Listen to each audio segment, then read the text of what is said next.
Praise lord. ప్రభువైన యేసుక్రీస్తు వారి శుభనామంలో అందరికీ వందనాలు. ఈ ఉదయకాల సమయంలో మనం ప్రార్థన కొరకై యోహాను సువార్త 13వ అధ్యాయంలో నుండి ఒక మాట చదువుకుందాం. 15వ వచనం చదువుకుందాం. 13-15.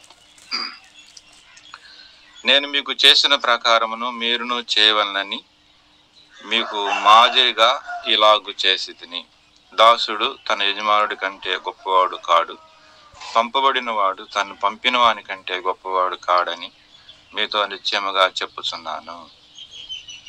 దేవుడి లేఖన భాగాన్ని మన వినికిడిలో దేవుడు దీవించును గాక. ఈ వాక్య భాగంలో ముఖ్యంగా మనం ఒక 5 సంగతులు మనం చూడొచ్చు. ఈ అధ్యాయంలో ప్రభు మనకి ఎలాంటి మాదిరి అనుగ్రహించాడు అనేది మనం ఒక 5 సంగతులు మనం చూడొచ్చు. నేను మీకు చేసిన ప్రకారము మీరును చేయవలనని మీకు మాదిరిగా ఇలాగు చేసి తిని అని అన్నమాట. మాదిరిగా ఇలాగున చేసి తిని అనేటువంటి మాట. ప్రభు మనకి ఎలాంటి మాదిరి ఇచ్చిపోయాడు అనేది అక్క కూడా పాట పాడుతూ వచ్చారు కదా. 10,000లో గుర్తింపదగిన వాడు. దేనికంటే ఆయన ప్రేమ అనేది ఆ పాటలో వచనాలు వివరణ చూస్తే చాలా బాగుంటాయి. అన్నీ ముఖ్యంగా ప్రేమ గురించి ఇప్పుడు అక్క కూడా పాడారు. నిజంగా ఇక్కడ మనం చూస్తే ప్రభు ఏ మాదిరించిపోయాడు అనే విషయాలు కనుక మనం చూసే పని అయితే, ఆయన ప్రేమించాడు. మొట్టమొదటిగా మనం చూస్తే ప్రేమించాడు. 13వ అధ్యాయం 1వ వచనం. తాను ఈ లోకములో నుండి తండ్రి వద్దకు వెళ్ళవలసిన గడి వచ్చాను అని ఎరిగి, యేసు పస్కా పండుగ ముందే ఎరిగిన వాడై లోకములోనున్న తన వారిని ప్రేమించి వారిని అంతం వరకు ప్రేమించాను. అంతం వరకు ప్రేమించాడు. ఇక్కడ మనం చూస్తున్నాము యేసు ప్రభు వారు ప్రేమించారు. ప్రేమలో ఈ లోకంలో ఎవడి ప్రేమ సరిపోదు. తల్లి ప్రేమ సరిపోదు, తండ్రి ప్రేమ కూడా సరిపోదు, ముఖ్య స్నేహితుడి ప్రేమ కూడా సరిపోదు. ఈ లోకంలో ఎవడి ప్రేమ సరిపోదు మనకి. తండ్రి మనల్ని ప్రేమించిన విధానం అలా ఉంది అన్నమాట. అలా ప్రేమించాడు మనల్ని ఆయన. నాకు చిన్నప్పుడు ఒక హాస్టల్లో ఒక సన్నివేశం నేను ఎరుగుతున్నాను. ఈ ప్రభు ప్రేమ ఎలా ఉంటుందంటే, దానికోసం నేను చెప్పటం అర్థం అవటానికి చెబుతున్నాను. మా హాస్టల్లో మా రూమ్లో వాడు బయట సినిమాలకి అటుకి తిరిగి ఎప్పుడో వచ్చి పడుకుంటుంటాడు. నాకేమో జాలి మనసు ఎక్కువ. వాడు అట్నే పడుకుంటుంటే నేను చూసి సరే వాడి ప్లేట్లో అన్నం పెట్టేసి వాడి ప్లేట్ మీద నా ప్లేట్ మూత పెట్టి పెట్టిలో పెట్టేవాడిని. వాడు ఎప్పుడో తిరిగి 1 గంటకి 12 గంటలకు అట్ట వచ్చి ఆ పెట్టిలో అన్నం పెట్టి ఉండటం చూసి, ఒకవేళ నేను తినకపోతే అన్నం వేస్ట్ అవుతారు అని చెప్పేసి వాడు ఏం చేసేవాడు, కొట్టేవాడు. వాళ్ళన్నీ వాళ్ళు స్టూడెంట్స్, అరే మేము ముందే చెప్పాం కదరా, వాడిని ఎందుకురా వాడిని పట్టించుకుంటావా అని చెప్పేసి అనేవాళ్ళు. సరే అని చెప్పేసి వాళ్ళు అట్లా అంటున్నారు కదా అని చెప్పేసి ఆయన భోజనం పెట్టకోకుండా సరే నేను మా మాటికి మనం తినేసేసి మరుసటి రోజు అట్లాగూ మెలపడి ఉండేవాడిని. మళ్ళా వచ్చి వాడు 1 గంటకి అట్లా 10 గంటలకు వచ్చి అన్నం ఎందుకు పెట్టలేదురా నువ్వు అని చెప్పేసి, ఎందుకు పెట్టి దాచిపెట్టలేదురా అని చెప్పేసి మళ్ళీ కొట్టేవాడు. పెట్టినా కొట్టేవాడు, పెట్టకపోయినా కొట్టేవాడు. నాకు చాలా బాధగా ఉండేది. అయినా కానీ నేను వాడు తినకపోయినా వాడు వచ్చేపాటికి వాడు నా ప్లేట్లో అన్నం తినేసి వాడికి అన్నం పెట్టించి నా ప్లేట్ తోటి వాడి ప్లేట్ కప్పెట్టి పెట్టిలో పెట్టి దాచిపెట్టేవాడిని. వాడు ఎప్పుడో వచ్చి తినేసేసేవాడు. ప్రభు ప్రేమ కూడా అలాంటిదే. ప్రభు ఎలా ప్రేమించాడంటే ఇక్కడ మరి ప్రభు ప్రేమ ఎంత గొప్పదంటే చూడండి, 18వ వచనంలో, మిమ్మును అందరిని గురించి చెప్పుట్లేదు, నేను ఏర్పరచుకునే వారిని నేను ఎరుగుదును గాని నాతో కూడా భోజనం చేయవాడు నాకు విరోధముగా తన మడిమి నెత్తెను. యోధా గురించి చెబుతున్నాడు ఇక్కడ. యోధా ఎలాంటి వాడు చెప్పండి? యోధా ఇదిగో నా స్నేహితులు అంటాడే. అయితే యేసుప్రభువారు ఆడి గురించి తెలీదా? అన్నీ తెలుసు. కానీ ఆడిని కూడా అందరితో సమానంగా ప్రేమించాడు. అందరితోటి ఏమంట అది మాదిరి. మనకైతే ఇలాంటి వాళ్ళని ప్రేమించడం వల్లపడిద్దా? వల్లపడదు, అది అయ్యే పని కాదు. కానీ ప్రభు ప్రేమ అనేది అంత గొప్పది. కాబట్టి ప్రభు ప్రేమ అనేటువంటిది అంటే వాడు దొంగ, అలాగనే వెండి రోకలకు ఆశపడ్డవాడు, డబ్బుకు ఆశపడ్డవాడు, ప్రభుని కళ్ళ ముందు నుంచి తీసేయటాన్ని కూడా ఇష్టపడినటువంటి వాడు. అలాంటి వానితో ప్రభు ఎంత ప్రేమతో ఉన్నాడు, మాదిరి. మన సంఘంలో కూడా చూస్తే మేము సంఘంలో చూస్తాం, ఎంత ప్రేమిస్తామో కొంతమంది అంత విరుద్ధం అయిపోతారు. ఒక్కోసారి అనుకునేది ఏంటి ప్రభు ఇదంతా అనుకునేది. చాలా మంది ఎంత ప్రేమిస్తామో అంత వ్యతిరేకం అయిపోతారు, అంత బద్ధ శత్రువులు అయిపోతారు, అసహ్యించుకుంటారు. కాబట్టి మనం కూడా యస్మంటోళ్ళు అయినప్పటికీ కూడా మన ప్రేమలో తేడా లేదని మనం కూడా అనేకులకి రుజువు చేసుకోవాలి. అందరి ఎదుట మనం కూడా రుజువు చేసుకోవాలి. ప్రేమలో మాదిరి యేసు ప్రభు వారితో సమానం ఈ లోకంలో ఎవడు కాదు. ఆయన ప్రేమలో మాదిరి. ఎందుకు చూపించాడు లోకానికి ప్రేమ అంటే? ఆయన ఆయన ఆయన చిత్తం, అది దేవుని యొక్క ఏర్పాటు. అది నిజంగా శత్రువులము, బలహీనము, ఎన్నికలేని వారు, తృణీకరించబడ్డవారు, మనలో ఏ మంచి లేదు. అయినా కానీ దేవుడు మనల్ని ప్రేమించాడు. ఎంత ప్రేమించాడంటే ఆయన ప్రేమించిన విధానం అంత గొప్పదిగా ఉందండి, అంత గొప్పదిగా ఉంది. రెండోది, ఆయన చూపించిన మాదిరిలో ఏంటంటే 4వ వచనంలో, 13వ అధ్యాయం 4వ వచనంలో యోహాను సువార్త, భోజన పంక్తిలో నుండి లేచి అన్నమాట. చూసావా? భోజన పంక్తిలో నుంచి లేచాడు. ఎందుకు లేచాడు? భోజనం పెట్టడానికి లేచాడు. వాళ్ళకి భోజనం పెట్టడం ఏంటి అనుకోవచ్చు మనం. నిజంగా వారి ఆకలిని ఎరిగిన దేవుడు, వారి యొక్క అవసరతను ఎరిగిన వాడు.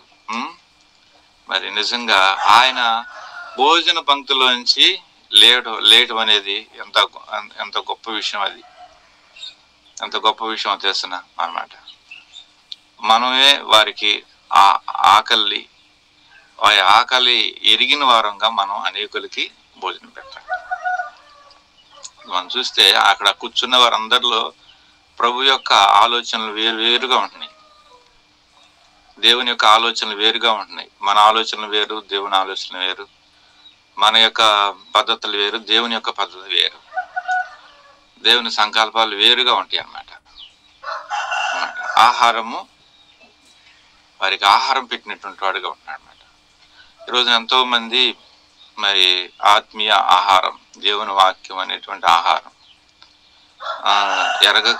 తెలియనటువంటి వాళ్ళు ఇంకా చాలా మంది ఉన్నారు. వారికి మనమే ఆహారం పెట్టాలి.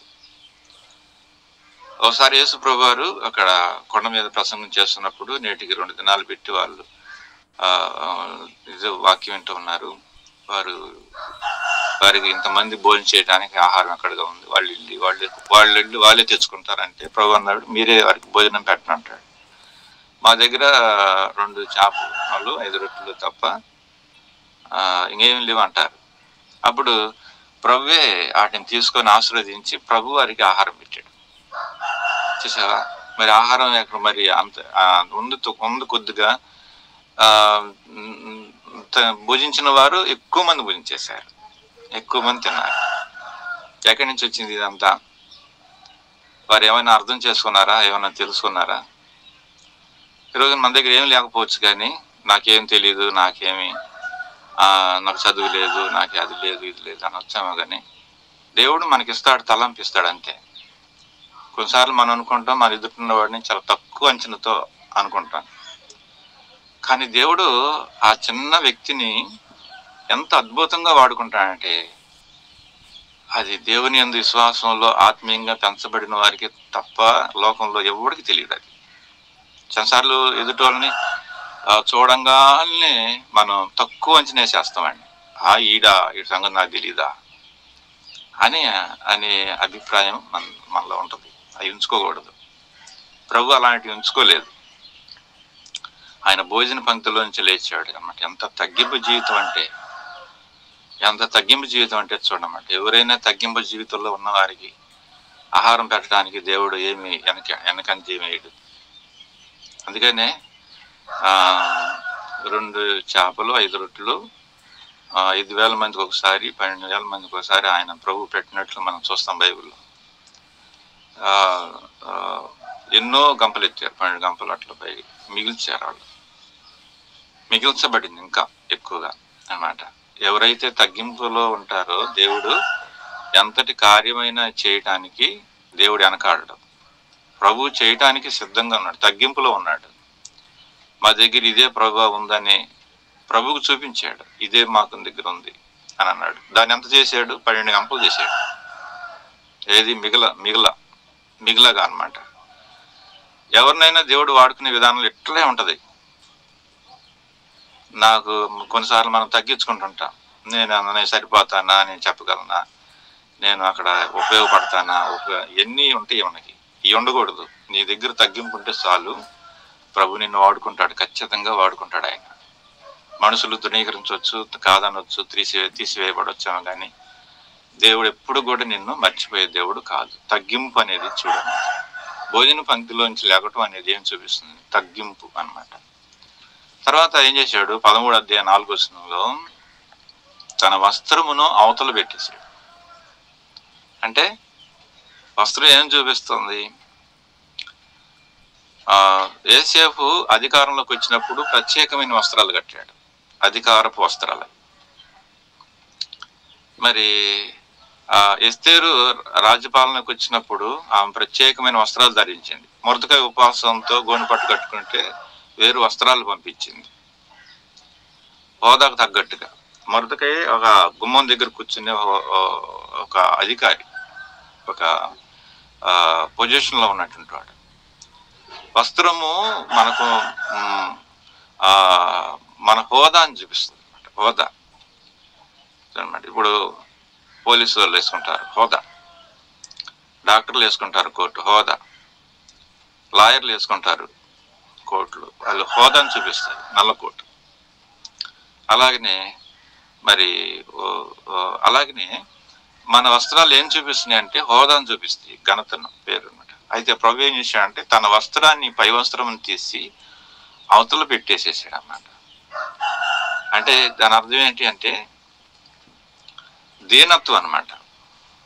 ప్రభు దీనుడు అన్నమాట. ఈ లోకంలో ఎవరు దీనులు అంటే యేసు ప్రభు వారి కంటే దీనత్వం ఎవరికి లేదు. ఆయన దీనుడు, ఆయన బిడ్డలు కూడా దీనత్వంతో ఉంటారు. సువార్తలో చూడండి, ఎంతో మంది కొడతాంటే ఎనికిడితబడి కొట్టించుకుంటూ వెళ్ళిపోతారు, కానీ ఎదురు తిరిగి ఎక్కడైనా సువార్తల్లో దేవుని బిడ్డలు కనపడ్డారా? మనం చూస్తున్నాం యూట్యూబ్లో, అక్కడ ఎవరు కూడా ఎదురు తిరిగి చేసినట్టు లేదనమాట. ఈ మధ్యలో వాళ్ళ హక్కులు వాళ్ళని కాపాడుకోవడం కోసం ఏంటి ఇట్లా చేస్తున్నాం అని అంటున్నారు ఎదురు తిరిగి మనోళ్ళు. కానీ ఎదురు తిరగడం అనేది అసలు మనలో లేనే లేదు. మతోన్మాదం అనేది ఎక్కువైంది ఇప్పుడు ఈ దినాల్లో.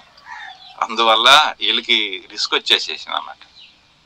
అందుకనే వాళ్ళు ఏంటి ఇదని అడుగుతున్నారు, ఎదురు తిరిగి అడుగుతున్నారు. ఏంటి అని ఎదురు తిరిగి అడగాల్సిన అవసరమే లేదు. కానీ మరి దీనత్వం అనేది గొప్ప కార్యాలు చేసేది అన్నమాట. మనం దీనులుగా ఉన్నప్పుడు ఎంతటి కార్యమైనా కానీ దేవుడు ఆయన చేసుకుంటాడు. ఎంతటి కార్యమైన చేస్తాడు మనం దీనుడిగా ఉన్నప్పుడు. మొర్దెకై దీనుడిగా జీవించాడు, సైలెంట్గా. ఎంత గొప్ప కార్యం! ప్రధానమంత్రి అయ్యాడు. అలాగనే దానియేలు కూడా అంతే కదా. ఆహారంలో కానీ, నియమాల్లో కానీ, ప్రవర్తనలో కానీ ఏం మార్పు వాళ్ళు అక్కడ యెరూషలేములో ఏదైతే నేర్చుకున్నారో వాళ్ళ దేశంలో అవే పాటించారు. ఇక్కడికి వచ్చినా కూడా వాళ్ళ దీనత్వాన్ని బట్టి దేవుడు వాళ్ళని హెచ్చించాడు దేవుడు. అలాగనే మనం దీనులుగా ఉన్నప్పుడు ఖచ్చితంగా దేవుడు మనల్ని గొప్పదైన స్థానంలో దేవుడు ఉంచడన్నమాట. ప్రభు అసలు దీనుడిగా ఉండాల్సిన అవసరం లేదు అన్నమాట. అయినా కానీ దేవుడు గొప్పతనం, గొప్ప మహత్యం, ఆయన దీనత్వంలో ఆయనతో సమానమైనటువంటి వాడు ఈ లోకంలో ఏ లోకంలో లేదు, ఏ దేవుళ్ళు కూడా కనపడలేదు. అసలు దీనత్వం, అంత ధీరుడు. ఎందుకంటే ఆయనలో అన్ని ఆధిక్యతలు ఉండి అసమానమైన కార్యాలు, క్రియలు, గొప్పతనాలు, మహత్యాలు, ప్రభావాలు, శక్తివంతమైన కార్యాలు ఆయనలో ఉన్నాయి. కాబట్టి ఆయన అనేకులకు ఇలా ఉండాలని చూపించుకోవాల్సిన అవసరమే లేదు. ఆయన దీనుడిగా ఉన్నాడు, ఆయన ఏదైనా చేయగలడు, ఆయన శక్తిమంతుడైన దేవుడు ఆయన. కానీ ఆయన దీనుడిగా జీవించడం అనేది నేర్చుకున్నాడు. మనం కూడా అలాగనే నేర్చుకోవాలి. తర్వాత పళ్ళెంలో నీళ్లు పోసి 13వ అధ్యాయం 5వ వచనంలో చూస్తే పళ్ళెంలో నీళ్లు పోసుకుంటాడు. దేనికి నీళ్లు పోసాడు అని అంటే, ఎందుకు నీళ్లు పోసాడు అని అంటే, ఆ విధానం ఏం చూపిస్తుందంటే, ఒక అధిపతి అయింది కూడా ఆయన ఒక పళ్ళెంలో నీళ్లు పోసి తను అంటే సిద్ధపరుచుకుంటున్నాడు అక్కడ. దేనికో ఒక కార్యాన్ని, ఒక పని చేయటానికి కొరకై ఆ నీళ్లు తీసుకొని ఆయన ఒక పళ్ళెం తీసుకొని ఆయనే నీళ్లు పోసుకొని సిద్ధపరుచుకుంటున్నాడు. ఈ రోజున మనం సిద్ధపడాలి. ఇలాంటి కార్యాల్లో దేవుని ఎలా సిద్ధపాటు ఉందో అలాగనే ప్రార్థనలోను, వాక్యంలోను, అలాగనే మరి శ్వాసలకు మాదిరిగా ఉండే విషయాల్లోనూ మనం సిద్ధపరచుకోవాలి. ఒకడు ప్రశ్నించేటంతగా మనం ఉండకూడదు. మనం ఎక్కడ కూడా నువ్వేంటి ఇలా ఉన్నావు అనే అంత స్థితి మనం తెచ్చుకోకూడదు. కొంతమంది చెప్పరు కానీ మన స్థితిని లోపల అనుకుంటుంటారు, ఇది ఇలాంటోడు కదా అని చెప్పేసి అనుకుంటుంటారు. అలాంటి అవకాశం కూడా మనం ఇవ్వకూడదు. లోపలికి ఏ సాక్ష్యం మన బయటకు కూడా అదే సాక్ష్యం ఉండాలి. మనకి మన సాక్ష్యం వేరుగా ఉండాలన్నమాట. మన సిద్ధపాటు వేరుగా ఉండాలి, మన నడిపింపు వేరుగా ఉండాలి. మనం చూసి వాడు వెనకిడి పడాలి కానీ మనం ఒకరిని చూసి మనం ఇది చేసుకోవాల్సిన అవసరం లేదన్నమాట. సిద్ధపాటును చూపిస్తుంది. నీళ్లు పోసుకోవడం అనేది ఏంటంటే సిద్ధపడుతున్నాడు ఆయన, ఏదో ఒక కార్యం చేయడానికి సిద్ధపడుతున్నట్లుగా మనం చూస్తాం. 5వదిగా చూస్తే 13వ అధ్యాయం 4వ వచనంలో ఉంటుంది. అది కూడా ఒక తువాలును నడుమును కట్టుకొని అంటాడు. ఒక తువాలు తీసుకొని నడుము కట్టుకొని అంటాడు. ఇది కూడా సిద్ధపడటమే చూపిస్తుంది అన్నమాట. ఎదుటి వారిని మరి మనం ఈ సిద్ధపాటు అనేది ఎట్లాంటిదంటే, ప్రభు మనల్ని చూసే విధానంలో మనం ఎల్లప్పుడూ సిద్ధపడి ఉన్నాము అనే విషయమును మనం ఎరిగినటువంటి వారంగా ప్రభు చూడాలి అన్నమాట. అందుకనే యజమానుడు వచ్చినప్పుడు ఏ దాసుడు పని కలిగి ఉండునో ఆ దాసుడు ధన్యుడు అంటాడు. సిద్ధపడి ఉన్నటువంటి వాడు అంటాడు అన్నమాట. సిద్ధపడిన వాడు అని అంటాడు అన్నమాట. కాబట్టి మనం కూడా ఎల్లప్పుడూ సిద్ధపాటు అనేటువంటి మనస్సును మనం కలిగి ఉండాలి అన్నమాట. అప్పుడు ప్రభు మనల్ని అర్హమైన పాత్రలుగా దేవుడు వాడుకుంటాడు అన్నమాట. కాబట్టి ప్రభు మనకి ఏం చేసి చూపించాడు? ప్రేమించడం అనేది నేర్పించాడు. భోజన పంక్తిలో నుంచి లేవటం అంటే తగ్గింపు అనేది చూపించాడు. తన వస్త్రం అవతల పెట్టి తనకున్న ఘనతలన్నిటినీ పక్కన పెట్టేసుకొని మరి తాను ఏదో ఒక కార్యం చేయడానికి సిద్ధపడుతున్నట్లుగా మనం చూస్తాం. తర్వాత పళ్ళెంలో నీళ్లు పోసి అనేటువంటి విధానం అన్నమాట. ఎందుకు నీళ్లు పోస్తున్నాడంటే తన శిష్యులు పాదములను కడిగి వారి పాదములకున్న మలినాన్ని కడిగి పవిత్రం చేయడం కోసం తాను నీళ్లు తీసుకున్నట్లుగా మనం చూస్తాం కదా. కాబట్టి మనం కూడా ఎవరైనా బలహీనులుగా ఎవరైనా కనపడుతుంటే వాళ్ళ స్థితిగతులను మనం ఎరిగిన వారముగా ఉండి వాళ్ళ మలినాన్ని మనం పోగొట్టే వాళ్ళంగా ఉండాలి, తీసివేసే వాళ్ళంగా ఉండాలన్నమాట. వాళ్ళకు ఉన్నటువంటి వాళ్ళ స్థితిగతులు ఎరిగిన వారమై, వాళ్ళ పరిస్థితులను తెలుసుకున్న వారమై వాళ్ళని ప్రభువులోకి క్రమంలోకి నడిపించే వారంగా ఉండాలి. అలాగనే ఒక తువాలు తీసుకొని నడుము కట్టుకోవటం అనేది ఏం చూడండి, ఎల్లప్పుడూ తాను సిద్ధంగా ఉన్నాడు ఏ పని చేయటానికైనా అన్నమాట. నడుముకు వస్త్రం ఎందుకు కట్టుకుంటారంటే సిద్ధపడి పనికి నేను సిద్ధపడ్డాను అనే విధానం చూపిస్తుంది అక్కడ. కాబట్టి నేను మీకు చేసిన ప్రకారమును మీరును చేయవలనని మీకు మాదిరిగా ఈ పని చేశానని ప్రభు చెబుతాడు అన్నమాట. మాదిరిగా చేసినట్టు కాబట్టి మన జీవితంలో మరి ప్రభువుని మనకు ఆధారం అంతే, ఇంకెవరితో మనకి ఇది కాదు. కానీ ప్రభు యొక్క ఆధారం మనకు ఉంది. ఆ ఆధారం మనం కలిగిన తీసుకొని ఇలాగ నన్ను కూడా సిద్ధపరచు ప్రభు అని ప్రభుని వేడుకోవాలి. మనం కూడా ప్రభుని అప్పుడు ఈ సిద్ధపాటు ఎప్పుడైతే మనలోకి వస్తుందో ఆటోమేటిక్గా అవతల వాళ్ళకి మనం ఏం స్వార్థ చెప్పాల్సిన అవసరం లేదు. కానీ ప్రభు మన మార్గంలోకి మన దారిలోకి వాళ్ళని దేవుడు తీసుకొస్తాడు. అప్పుడు దేవునికి మహిమ కలిగిద్ది. మనకు కూడా ఆత్మల సంపాదన విధానంలో ప్రభు కార్యాన్ని మనలో కొనసాగిస్తున్నటువంటి విధానంగా ఉంటుంది అన్నమాట. అలాగే ప్రభు రానున్న దినాల్లో ఆయన మాదిరి మనం తీసుకొని మనం అనేకులకు ప్రేమించే వారంగా, అనేకులకు భోజనం పెట్టే వారంగా, అనేకులు ఎదుట తగ్గింపు జీవితం కలిగినటువంటి వారంగా, అనేకులను మనం వారి అపవిత్రత మాలిన్యాన్ని పోగొట్టే వారంగా, అలాగనే నేను ఆల్రెడీ ఎప్పుడు సిద్ధపడి ఉన్నాను, దేవుడు నన్ను దేనికి వాడుకున్నా నేను రెడీ అన్నట్లుగా ఉన్నటువంటి వారంగా ఉండాలి. ఆ విధానాల్లో ప్రభు మనల్ని ముందుకి కొనసాగింప చేయను కాక. అందరికీ ప్రైజ్ లార్డ్.